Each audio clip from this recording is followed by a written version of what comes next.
वृंदावन जाकर कोई भी पागल हो सकता है, कोई भी दीवाना हो सकता है। कोई साधारण जगह नहीं है वृंदावन।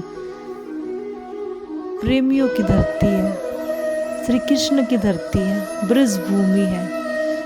कभी भी देखना, ब्रज की गलियों में जो व्यक्ति घूम रहे होते हैं उनके चेहरे पर कितना तेज, कितनी चमक होती है। कोई साधारण व्यक्ति नहीं होते हैं वो जो वहाँ पर घूम रहे होते हैं। कभी भी देखो, कोई वृंदावन जा रहा हो तो उनके चेहरे को देखना, कोई आ रहा हो तो उनके चेहरे देखना, कितने चमक से भरे हुए होते हैं। और हाँ, जो भी कोई वृंदावन जाता है ना और वापस लौट कर आता है तो उनको सबको लगता है कि हम तो आ गए, लेकिन मन है जो वो वृंदावन में ही रह गया है। तो आज मैं आपको एक ऐसा ही प्रेम भरा प्रसंग सुनाने वाली हूँ, तो ध्यान से सुनिएगा। हरे कृष्णा दोस्तों, राधे राधे। आपका मेरे YouTube चैनल पर स्वागत है। आशा करती हूँ कि सब खुश और मंगल ही होंगे। तो मेवाड़ की रहने वाली अजब कुमारी एक राजघराने परिवार से थी। वो एक राजा की बेटी थी। तो अजब कुमारी एक बार अपने सैनिकों के साथ वृंदावन जाती है और वृंदावन श्रीनाथ जी के मंदिर में रुकती है। आप सबको पता होगा कि श्रीनाथ जी का मंदिर मेवाड़ में है। तो वो वहाँ पर कैसे है वो भी मैं आपको बताऊंगी, तो वीडियो को अंत तक जरूर देखिएगा। पहले श्रीनाथ जी का मंदिर वृंदावन में ही था।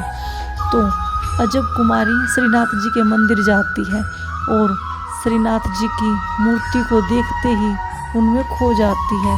तो ऐसे ही अजब कुमारी राजकुमारी कई दिन तक वृंदावन रुकती है और सुबह मंगला आरती से लेकर संध्या आरती तक वो श्रीनाथ जी के मंदिर में बैठी रहती थी, उनको देखती रहती थी। तो कई दिन बाद जब घर से पैगाम आता है कि वापस आ जाओ, तो राजकुमारी मेवाड़ की ओर चल देती है।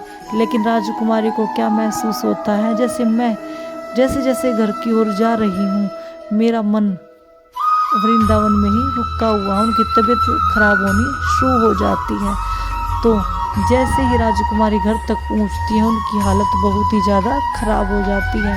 तो बहुत सारे हकीम वैद्यों को बुलाया जाता है, लेकिन अजब कुमारी की हालत में कोई सुधार नहीं आता। तो अजब कुमारी से पूछते हैं जब राजा, तो अजब कुमारी बताती है कि पिताजी, मेरा यहाँ मन बिल्कुल भी नहीं लग रहा है, मेरा मन वृंदावन जाने का है। तो राजा कहते हैं, नहीं बेटा, आप वृंदावन में नहीं रह सकती, आपका विवाह करना, आपकी बहुत सारी जिम्मेदारियां हैं, आपको वो पूरी करनी है, तो मैं आपको वृंदावन ऐसे नहीं छोड़ सकता। लेकिन जब तबीयत में सुधार नहीं होता है तो राजा साहब अजब कुमारी को वृंदावन कुछ दिनों के लिए जाने के लिए बोल देते हैं। तो अजब कुमारी बहुत ही खुश हो जाती है कि कुछ दिनों के लिए तो जा रही हूँ। तो अजब कुमारी मंदिर में जाती है, वृंदावन पहुँचती है, मंदिर जाती है। तो सुबह की मंगला आरती से लेकर संध्या आरती तक बैठी रहती है और गोस्वामी जी को देखती रहती है कि ये श्रीनाथ जी का सारा कार्य करते हैं। तो अजब कुमारी के मन में आया कि मैं भी श्रीनाथ जी का कार्य सेवा करना चाहती हूँ। तो उन्होंने गोस्वामी जी से बात की कि गोस्वामी जी, मैं भी श्रीनाथ जी का कार्य करना चाहती हूँ। तो गोस्वामी जी ने कहा, नहीं बेटा, आप श्रीनाथ जी का कार्य नहीं कर सकती, क्योंकि श्री कृष्ण का कार्य सिर्फ पुरुष ही करते हैं, महिला नहीं कर सकती, गोस्वामी ही करते हैं, तो आप नहीं कर सकते। अगर आपका कार्य करने की इच्छा है तो आप प्रांगण में भजन कीर्तन या फिर कुछ और जो भी नृत्य आप कर सकती हो। तो राजकुमारी को लगा कि ये तो मेरा करने का मन नहीं है, ये तो सब करते हैं श्री कृष्ण के लिए। तो वो अजब कुमारी पास से खेलने में बहुत ही ज़्यादा निपुण थी। तो वो श्रीनाथ जी के साथ प्रांगण में बैठकर लकीरें खींचकर पासे खेलना शुरू कर देती हैं। अपनी ओर से भी पासे खुद डालती हैं और श्रीनाथ जी की ओर से भी पासे खुद डालती हैं। तो अजब कुमारी को सब देख रहे होते हैं।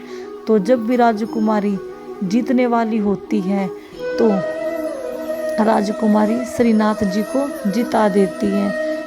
तो जैसे ही राजकुमारी श्री कृष्ण भगवान को श्रीनाथ जी को जितवाती है तो सब देखते हैं कि जब ये लड़की श्रीनाथ जी को जितवाती है तो श्री कृष्ण स्वयं जो विग्रह है वो मुस्कुरा रहा होता है, हंस रहा होता है, दांत निकाल कर हंस रहा होता है, क्योंकि आज तक श्रीनाथ जी के साथ, श्री कृष्ण भगवान के साथ किसी ने पास से नहीं खेले थे।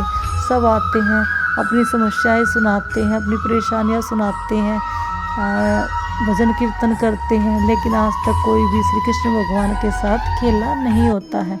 तो इस खेल में स्वयं श्रीनाथ जी को भी आनंद आ जाता है। तो ऐसे ही उनका अंतिम दिन आ जाता है। ऐसे ही अजब राजकुमारी हर रोज खेलती रहती है, क्योंकि ज़्यादा निपुण इसी खेल में होती है। तो जैसे ही जाने का टाइम आता है तो अजब राजकुमारी बहुत ही ज़्यादा परेशान होती है कि आज तो मेरे को जाना ही पड़ेगा। तो वो खेल रही होती है बड़े टूटे हुए मन से। तो श्री कृष्ण भगवान को लगता है आज तो राजकुमारी मुझे हरा ही देगी, लेकिन आखिरी अंतिम समय में राजकुमारी श्री कृष्ण भगवान को ही जिता देती है। और फिर श्री कृष्ण भगवान का विग्रह खूब मुस्कुराता है, दांत निकाल कर हंसता है, और स्वयं श्री कृष्ण भगवान राजकुमारी के सामने प्रकट हो जाते हैं और कहते हैं कि मेरे बहुत सारे भक्त आए, लेकिन आज तक मेरे साथ किसी ने भी खेल नहीं खेला, तो मैं तेरे से बहुत ही ज़्यादा खुश हूँ। तुझे तो जो भी कुछ चाहिए तू मांग सकती है। तो राजकुमारी कहती है कि पहले वादा कीजिए कि मैं जो भी मांगूंगी आप दोगे। तो भगवान कहते हैं कि हाँ मैं दूंगा। तो राजकुमारी श्री कृष्ण भगवान का हाथ पकड़ लेती है कि पक्का वादा कीजिए। तो भगवान श्री कृष्ण कहते हैं मैं पक्का वादा करता हूँ कि आप जो भी मांगोगे मैं दे दूंगा।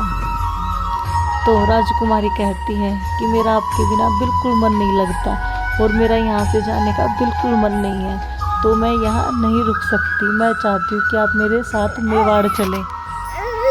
श्री कृष्ण कहते हैं ठीक है, और ये कहकर अंतर्ध्यान हो जाते हैं। आप सबको पता होगा कि श्रीनाथ जी का मंदिर मेवाड़ में है। मुगल तो बहाना बने थे विग्रह को ले जाने का, वरना किसी में इतना सामर्थ्य, इतनी हिम्मत नहीं है जो श्री कृष्ण भगवान का विग्रह ले जाकर मेवाड़ में रख देते, क्योंकि श्री कृष्ण भगवान ने स्वयं अजब कुमारी से वादा किया था, इसलिए वो वहाँ तक ले जाने में सक्षम हो सके। श्री कृष्ण भगवान ने उनको बहाना बनाया था। तो ऐसे हैं हमारे श्री कृष्ण जी, ऐसे हैं हमारे श्रीनाथ जी, जो वादा करते हैं वो पूरा अवश्य करते हैं। तो इसलिए कहती हूँ कि अपने विश्वास को मजबूत रखिए। अगर आपका विश्वास पक्का होगा तो आपको बाके बिहारी श्री कृष्ण भगवान अवश्य ही मिल जाएंगे। तो अगर घटना आपको अच्छी लगी हो तो वीडियो को लाइक और कमेंट में राधे राधे ज़रूर कीजिएगा। अगर चैनल पर नए हैं तो चैनल को सब्सक्राइब कीजिएगा, ताकि मेरी आगे आने वाली वीडियो आपको मिल सके। तो मिलते हैं अगली वीडियो में, तब तक के लिए हरे कृष्णा, राधे राधे।